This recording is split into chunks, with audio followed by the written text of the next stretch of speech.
אנחנו לא נסיים את המלחמה הזאת עם פחות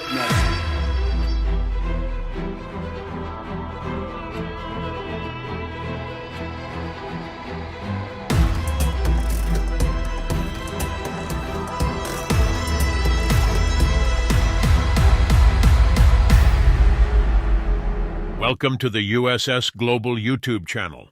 Today, the Israeli military's resolve has given their enemies a day from hell. As we all know, the Israeli authorities have vowed not to stop until Hamas is eradicated. This morning, Israel took a very important step in fulfilling that promise. Let's take a look at what happened. Troops from the 162nd Division and the Givati Brigade carried out an operation this morning in the eastern part of Rafah in the Gaza Strip, where they found underground tunnel shafts, the army said. In the Rafah crossing area on the Palestinian side, units of the 401st Brigade eliminated terrorist teams in close-range clashes and airstrikes. The IDF added that Israeli Air Force aircraft were also used to strike various areas in Rafah, including the Kerem Shalom crossing, from which rockets and mortars were launched into Israeli territory. Shortly after the IDF issued this statement, sirens sounded in two areas in the Gaza border communities. No injuries or damage have been reported at this time. Later in the day, sirens sounded twice in Kerem Shalom, and then the army said that 2 missile launches from the Rafah area were detected and successfully intercepted. The IDF's successful tactics have eliminated a significant number of attack tunnels in Gaza. Israeli military forces carried out a crushing operation against their enemies this morning. As a result of this operation, Israeli soldiers destroyed 2 attack tunnels in the Beit Hanun area in northern Gaza. Since the beginning of the war, the IDF has been working to neutralize and destroy the underground infrastructure in the Gaza Strip. IDF forces, led by the Gaza Division's engineering unit and others, have been working in recent weeks to map and destroy 2 offensive tunnels in the Beit Hanun area. The outstanding efforts of the Israeli troops finally paid off. Both of the destroyed tunnels were under constant intelligence and technological surveillance. This morning, both tunnels were destroyed. One tunnel belonged to Hamas, and the other to the Palestinian Islamic Jihad attack group. The IDF said that none of the tunnels crossed into Israeli territory, and that its forces will continue to work to destroy the underground infrastructure in the Gaza Strip and eliminate the capabilities of terrorist organizations, particularly Hamas. Weeks earlier, the IDF had built a new central Gaza Strip corridor to conduct its operations and control the movement of Gazan civilians. Later in the day, the Nahal Brigade combat team conducted 5 brigade operations in the Shati, Zayton, Shifa, and Nuseirat areas, as well as 1 operation in the central Gaza Strip corridor. Soldiers, in cooperation with the Yahalom unit and combat engineers, located and destroyed more than 20 kilometers of attack tunnels in the corridor area, some of which connect the Gaza Strip underground from north to south. The corridor, which separates the north and south of the Gaza Strip, is used by the IDF to conduct targeted raids and ambushes, and to control the movement of Gazan civilians from south to north. Soldiers also routinely allow humanitarian aid to pass through the corridor. The division conducted engineering operations in the area and built logistical and communications infrastructure to ensure optimal freedom of movement for the soldiers. In parallel, the IDF said units of the Nahal Brigade and the 2nd Brigade operated in Zaytun, in the central Gaza Strip. Airstrikes and shelling from tanks on the ground were also reported in the central and southern Gaza Strip. Residents said it was almost continuous shelling. The shelling was particularly intense in areas east of Beit Hanun and Jabalia, and in areas such as Zaytun, one of the oldest suburbs of Gaza City. Residents reported at least 10 strikes within a few seconds along the main road. The Army said that in addition to ground operations, fighter jets struck the attackers and Hamas targets.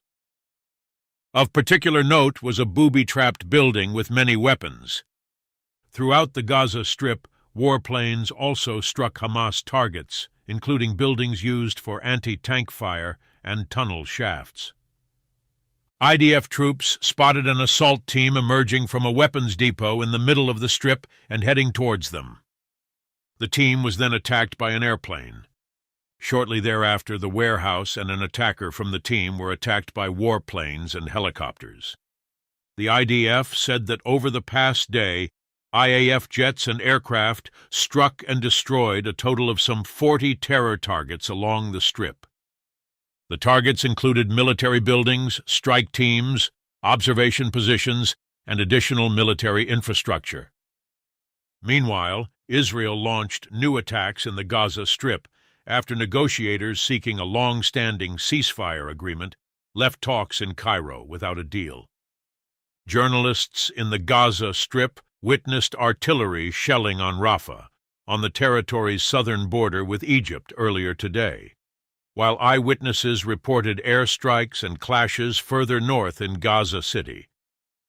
According to Egyptian intelligence-linked journalists, Israeli and Hamas negotiating teams left Cairo on Thursday after what Egyptian hosts described as a one-day round of indirect negotiations on the terms of a Gaza ceasefire. Hamas, which rules the Gaza Strip and whose unprecedented attacks on Israel on October 7th sparked the war there, said its delegation left for Qatar, home of the Palestinian fighting group's political leadership. In a message to other Palestinian factions, Hamas said, the negotiating delegation left Cairo and headed to Doha. In practice, the occupation, Israel, rejected the proposal presented by the mediators and objected to it on several key issues. Accordingly, the ball is now fully in the occupation's court. Hamas announced the other day that it accepted the ceasefire proposal put forward by the mediators. The group said the deal included the withdrawal of Israeli forces from Gaza for a permanent ceasefire, the return of Palestinians displaced by the war, and the exchange of hostages held by the aggressors for Palestinian prisoners held in Israel. Israeli Prime Minister Benjamin Netanyahu's office at the time described the proposal as far from Israel's core demands, but said the government would still send negotiators to Cairo. Israel has long resisted the idea of a permanent ceasefire, insisting that it must finish the job of dismantling Hamas. Mediator Egypt has said the two sides must show flexibility to reach agreement on a ceasefire and hostage prisoner exchange in the 7-month war, the Foreign Ministry said in a statement. The White House said CIA Director William Burns, who has been part of the ceasefire effort, will return to the U.S. from the Middle East tomorrow. White House National Security Council spokesman John Kirby said, "This does not mean that there are no ongoing talks. We believe there is still a way forward, but it will require some leadership on both sides." But Inas Mazen al-Shami, a Gazan displaced in a makeshift refugee camp in Rafah, said she was fed up with the stalling. "We have no money and no means to move from one place to another again and again. We have no means." According to official Israeli figures, the Gaza war began with Hamas's unprecedented attack on Israel on October 7th, which resulted in more than 1,170 deaths, mostly civilians. During the attack, the militants also took around 250 hostages. Israel estimates that 128 of them were in Gaza. Officials say 36 of them were killed. In recent weeks, all eyes have been on Rafah, where the population has swelled to nearly 1.5 million after hundreds of thousands of Palestinians fled fighting and shelling in other parts of Gaza in desperate search of safety. Countries around the world, including Israel's key backer, the United States, urged Israel not to expand its ground offensive into Rafah, citing fears of massive civilian casualties.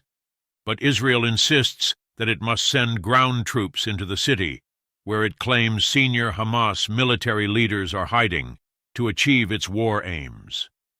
Since the beginning of the week, Israel has carried out military operations in parts of Rafah and seized control of a key border crossing into Egypt.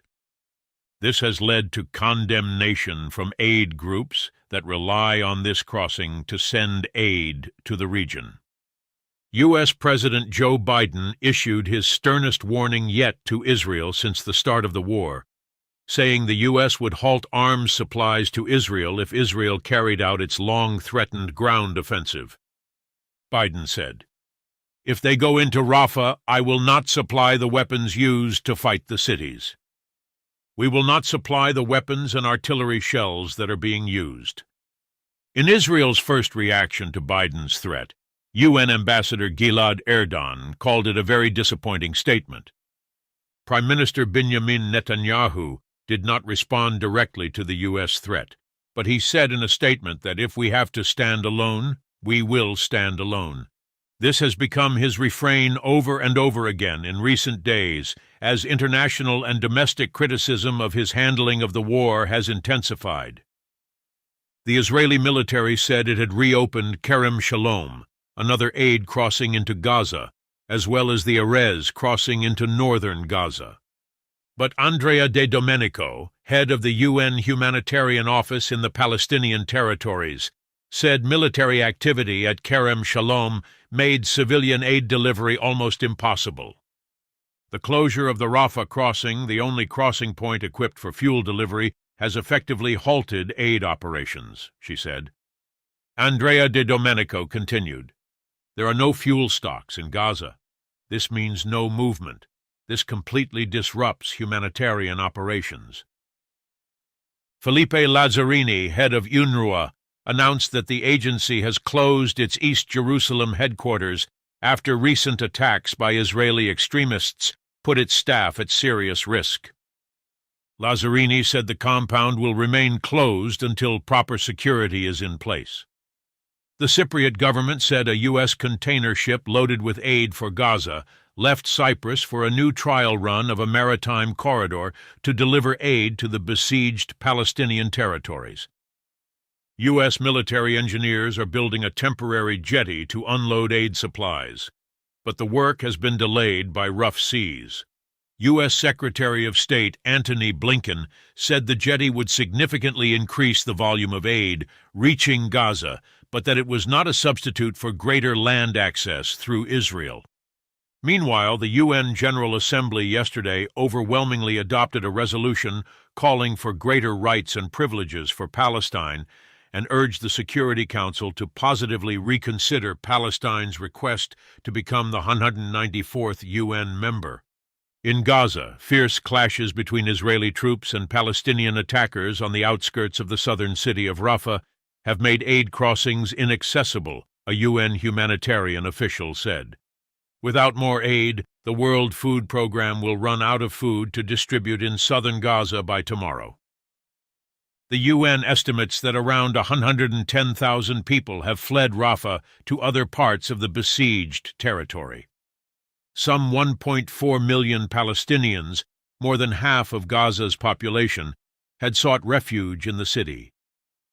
Israel says Rafah is the last stronghold of the Hamas aggressor group and has vowed to launch a full-scale invasion of the city. The United States said the Rafah offensive would jeopardize ceasefire talks and threaten to withhold further military aid to Israel. Israeli shelling and ground attacks have caused extensive damage to apartments, hospitals, schools, and refugee centers in many cities. Just a few weeks ago, Israel, under extraordinary international pressure to respond to warnings of impending famine in the Gaza Strip, announced new steps to increase humanitarian aid. But after this week's Israeli military assault on the southern city of Rafah, the flow of aid has ground to a near-complete halt, a situation that officials say was first closed by Israel and then further restricted by Egypt. Aid officials warned that essentials such as food and medicine were running dangerously low and that the already serious humanitarian crisis could worsen.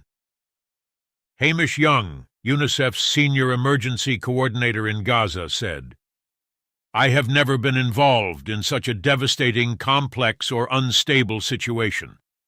Although UN officials said Israel had allowed 200,000 liters of fuel into southern Gaza, it could only provide temporary respite for hospitals and bakeries that depend on generators for electricity, UN officials said. Most aid to Gaza was entering through 2 border crossings at the southern end of the territory. Israel closed one of the crossings, Kerem Shalom, last weekend after a Hamas rocket attack nearby killed 4 Israeli soldiers. The following day, Israeli forces seized and closed the second crossing in Rafah on the border with Egypt and raised the Israeli flag there as part of what the army described as a limited operation against Hamas. Although Israel has reopened Kerem Shalom and some fuel has been getting into Gaza, other vital supplies, such as food and medicine, have not been allowed through since Sunday, according to Scott Anderson, a senior official with UNRWA, the UN's parent organization. One reason, according to 2 U.S. officials and a Western official involved in the relief operation, is that Egypt, where most of the aid to Gaza is collected and loaded, refuses to allow trucks traveling from the closed Rafah crossing point to Kerem Shalom. In addition to the operation, there are 2 Israeli officials with knowledge of the situation. The American and Israeli officials say they believe Egypt is trying to pressure Israel to withdraw its troops from Rafah. Another official familiar with the negotiations said American officials, including CIA Director William J. Burns, who was in Cairo this week for ceasefire talks, were trying to persuade Egypt to send the trucks. But a United Nations official said Egypt rejected the pressure, saying it would not allow aid to flow to Kerem Shalom while Israel closed the Rafah border crossing, calling it a matter of national sovereignty. All officials spoke on condition of anonymity because negotiations are still ongoing. An Egyptian government spokesman declined to comment. Israel has threatened a full-scale occupation of Rafah, saying its security depends on eliminating Hamas battalions hiding there. But it faces intense pressure from its closest ally, the United States, to scale down its war aims in the city, home to nearly 1 million Palestinians. This week, American officials revealed that President Biden had hidden thousands of heavy bombs in Israel for fear they could be dropped on densely populated areas of Rafah.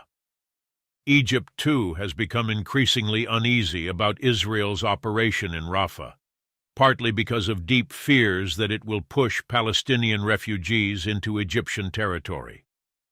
This is an outcome that Egypt sees as a national security threat. Israel's presence on the Egypt-Gaza border, which was previously under Egyptian control, was also heavily criticized at home. Egyptian concerns are not the only factor complicating the use of Kerem Shalom. The Western official said Israeli military activity and clashes near the crossing have damaged roads and made it extremely difficult for aid trucks to enter Gaza. The area is also considered unsafe for aid workers, according to one of the U.S. officials and a UN official, who said Israeli forces opened fire on a UN contractor near Kerem Shalom. Israeli military spokesman Major Nir Dinar declined to comment on the incident, but blamed Hamas for preventing aid from entering. He said the Kerem Shalom crossing was only closed after Hamas fired on the area 3 times this week. Major Dinar said Israel is doing everything to ensure the entry of aid. While aid deliveries increased in April and the first days of May before the Rafah operation, aid groups said Israel was not allowing enough into Gaza to prevent famine or the collapse of health and sanitation systems. Now, as tens of thousands more civilians flee Rafah to areas with little infrastructure to care for them, the United Nations and aid groups say the situation has become much more dire. UNRWA reports that some 110,000 people have fled Rafah this week amid intensified Israeli airstrikes and growing fears that a major military invasion is imminent. One of those who fled was Saeda al-Nemnem, 42, who gave birth to twins less than a month ago. Her family members, displaced from Gaza City, sent a relative to find a truck to take them north. But the relative, Mohammed al-Jojo, never returned. Ms. al-Nemnem said he was killed in an Israeli attack on the tractor he was riding in. Despite the dangers on the road, he and his family of 8 traveled to the southern city of Khan Yunis, where they took refuge in a room adjacent to the main building of Al-Aqsa University. There, he said, he heard what sounded like the explosions of Israeli bombs, missiles, and artillery. Manal al-Wakil, 48, who helps the aid group World Central Kitchen prepare hot meals, said she and her family were sheltering in a part of Rafah battered by Israeli airstrikes and ground attacks. Ms. al-Wakil said she, her husband, 11 children, and other relatives found a truck that would take them and their belongings, including clothes, pots, pans, and tents, for 2,500 shekels, about 670.